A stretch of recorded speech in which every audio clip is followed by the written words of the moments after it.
if I square this matrix over here, it will remain the same. Now I can just simply say this is equivalent to some m, and we now know that m square is going to be m because this is idempotent. Now I'm not going to prove this. You can do it as an exercise. This is a very simple task. Just take m, square it, it will become the same m again.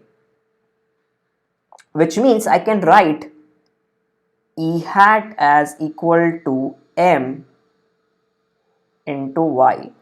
We'll be using this in our further algebraic simplification. We can also put the value of y here as your x beta plus e. Now the moment we put the value of y as x beta plus e, we can take this guy and multiply with these individual terms and further calculate what is the value of this guy over here, this whole expression, right? So let's just do that, a bit of algebra. If you do this, this multiply by this multiply by this will give you x beta plus e. Now take this multiply with this guy. This will give you minus x transpose x. This is again your x, don't confuse with symbol, x beta. Now take this and multiply with e.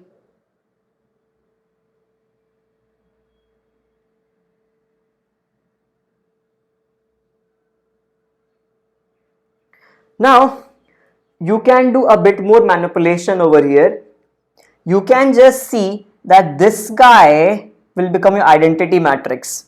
So this will become x beta. So this and this will be getting cancelled out. After that you will be remaining with two terms, e and this guy. So I can write this thing over here as e minus x transpose x inverse x transpose e. I can take out e common, so this will become I minus x transpose x inverse x transpose and e. And if you are careful enough, you will realize that we have again got m. So you can just put this m guy over here and this will become your m times e. So your e hat is equal to my, which is also equal to me. So let me just erase all these unnecessary calculations and I'll just retain e hat is equal to my is equal to me, which will be important for our next steps. So what we have achieved over here is e hat is equal to my, which is equal to me. Let's try to find out the expectation of e hat transpose e hat. So this will be giving you expectation of me transpose me. Now if you expand this over here, you will get expectation of E transpose M transpose M E. Now as we have already understood that M is your idempotent, I will also add that M is also symmetric, which means M transpose M will be giving you M square, which is equal to M. So this will be equal to expectation of E transpose M E. So this has been reduced to a very simplified term, and now we can carry our further algebra. You must have realized that this guy is scalar, so this guy is also scalar, so this guy is scalar, this guy is scalar, and expectation of scalar. And if you have a bit of recall, trace of a scalar is the same scalar. So we can have that kind of manipulation over here. So we can write this thing as trace of expectation of E transpose ME, or simply we can put this trace inside. That will make our lives a lot easier. So what I will do is, we have already understood this till this part, so I will just now try to manipulate this expression over here. So I'll erase these intermediate steps and directly jump to this step.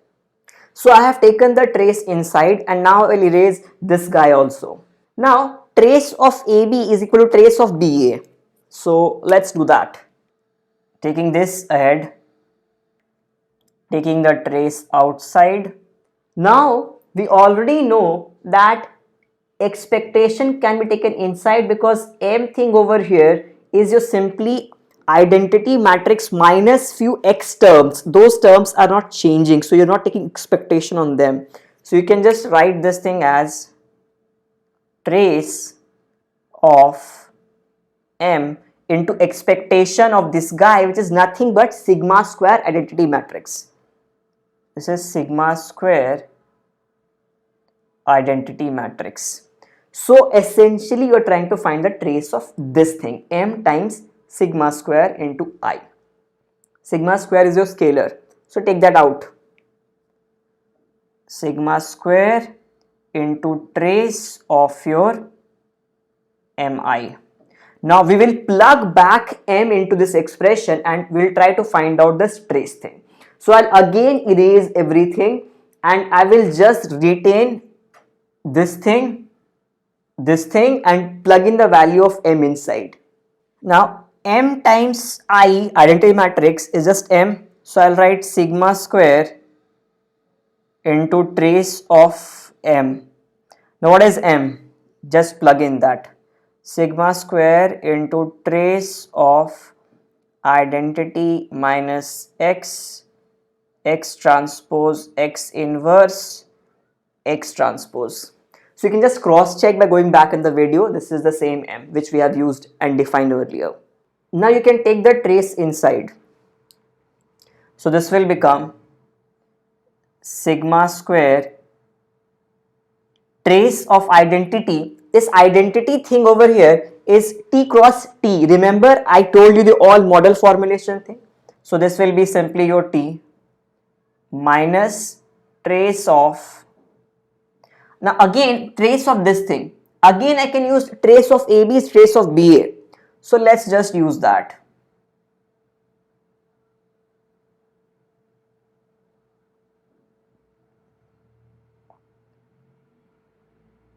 Now if you're careful enough, this is nothing but again your identity matrix, but now over here this identity matrix is having a dimension of K cross K. So this trace will become K. So this will be equal to sigma square into T minus K. Now I'll erase this. This is not needed now. So all you need to remember is that expectation of E hat transpose into E hat is going to be your this guy, and this means that if you take sigma square hat as E hat transpose into E hat upon T minus K, so expectation of sigma square hat will be equal to this guy, because this is the expectation, divided by T minus K, or simply sigma square. So this thing over here is your estimate for sigma square. E hat transpose into E hat by T minus K. I'll write this thing neatly again so that you have better memory of this. And this is unbiased because expectation becomes your original value. So what I'm saying is estimate for sigma square or sigma square hat is equal to residual transpose into residual or E hat transpose into E hat upon T minus K. So this is actually K minus 1 predictor. When I write K, there are K minus 1 predictors. So this thing over here is your estimate for sigma square. And if you take the expectation of this sigma square hat, this will give you nothing but sigma square, which means this is also an unbiased estimator or unbiased estimate. So now we have covered the full length and breadth of beta, its variance, estimate of its variance. So we have completely understood the idea of beta. But till now we haven't specified or assumed any distribution for sigma square. Now that is a thing which we will talk about in our future videos or more advanced videos. But as of now, I will jump straight away to the problems in linear regression. Problems like multicollinearity, autocorrelation, heteroscedasticity, and things like those. And after that, we'll move towards Logit, Probit, and Tobit models. And then we will jump back to the more advanced topics in econometrics.